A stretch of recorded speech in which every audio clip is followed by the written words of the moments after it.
皆さんこんひめバーチャルアーティストの姫崎ゆずるです。今回はイラストメイキング動画ということで、こちらのマリン船長のイラストが完成するまでの過程を最初から最後まで全部お見せしちゃおうと思います。全部を紹介していくと結構長い動画になっちゃうので、今回はポイントをざっくり紹介しながら全体の流れをお見せしていこうと思います。まず作業環境のご紹介です。使用ツールはクリップスタジオ EX とシンティックプロ24の液タブです。クリスタは EX を使ってますが、イラストを描く場合はプロの方と使ってる機能は変わらないです。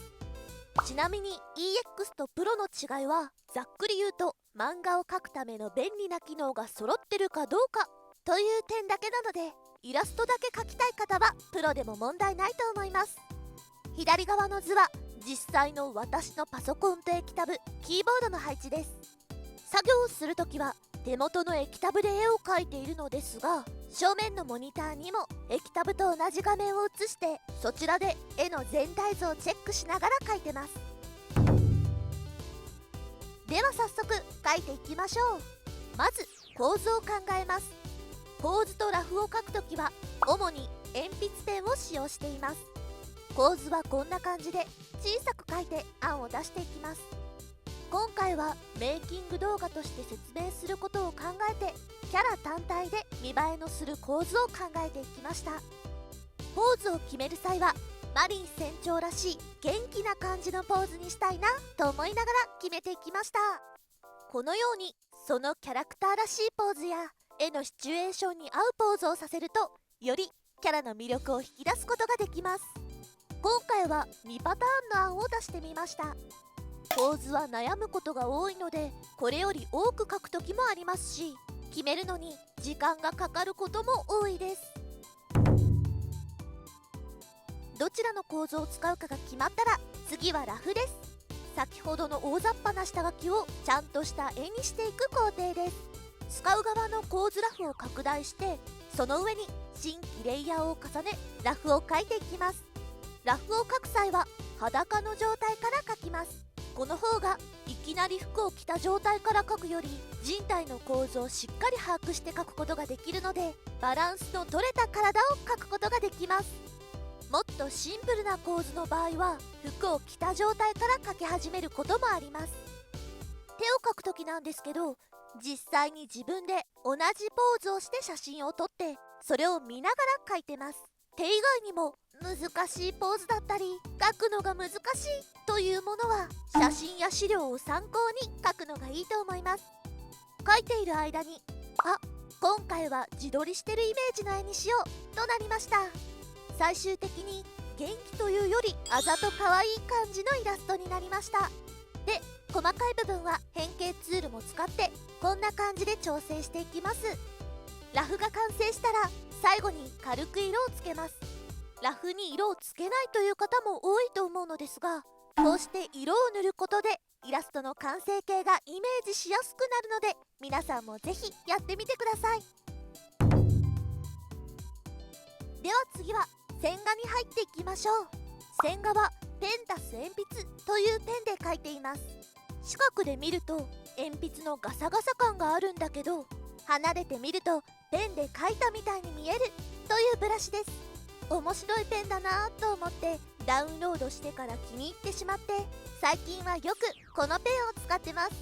概要欄に URL を貼っておきますので、使ってみたい方はぜひ使ってみてください。今回はペンの太さをちょっと太めにしちゃったので分かりづらいのですが、線は強弱がつくように描いていきます。線画はこの後の塗りの段階でも色をのせたり削ったりして調整します。線画が完成したらいよいよ塗りに入っていきます。下塗りはこんな感じで濃いめの色で塗っていきます。濃いめの色で塗ると塗り残しやはみ出しが分かりやすいんです。塗るときはいつも目から塗り始めてます。顔ってイラストの中で一番重要なので、私は顔周りから仕上げることが多いです。塗りに使うブラシは透明水彩、透明水彩、濃い水彩、エアブラシです。不透明水彩をメインに使っていて、他のブラシは場所によって使い分けています。あとはぼかしツールもよく使います。紙の塗りですが、今回のイラストは人物の後ろの方から光が当たってる逆光を意識して描いてます。なので紙の上の方から光が当たってる感じで塗っていきます。ハイライトや影もこんな感じで追加して一気に紙を塗っていっちゃいます。紙の次は先に頭のリボンとスカーフの模様を描いちゃいます。それから服の塗りに入ります。胸の部分はあまり硬くなりすぎないよう境目を少しぼかして塗ってます。この部分は指先ツールも使ってぼかしてます。お腹の部分なんかはエアブラシも使用しています。肌に当たる部分はふわっとした塗り方をすることによって女の子の柔らかさを表現しています。服は硬めに、肌は柔らかめにというように場所によって塗り方を分けるといいですね。全体的にざっくり塗ってから細かい部分の影も入れていきます。こうしてみると結構感覚で塗ってる部分も多いですね。最後に色合いやバランスなど微調整をしていきます。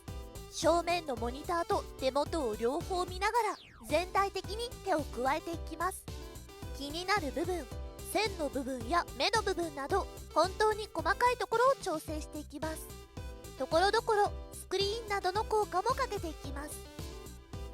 そしてついにマリン船長の完成です。作業にかかった時間は全体でおよそ6時間半くらいでした。流れに沿ってささっと解説していきましたが、いかがだったでしょうか。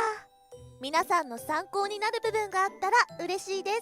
今回の動画でここをもっと詳しく解説してほしいなとか、今後こういうお絵かき関連の動画を出してほしいという要望があれば、ぜひコメント欄に書いていってくださいね。今後動画を作る際の参考にさせていただきます。よければチャンネル登録とグッドボタンも押していっていただけると嬉しいです。それではまた次回の動画でお会いしましょう。バイバーイ。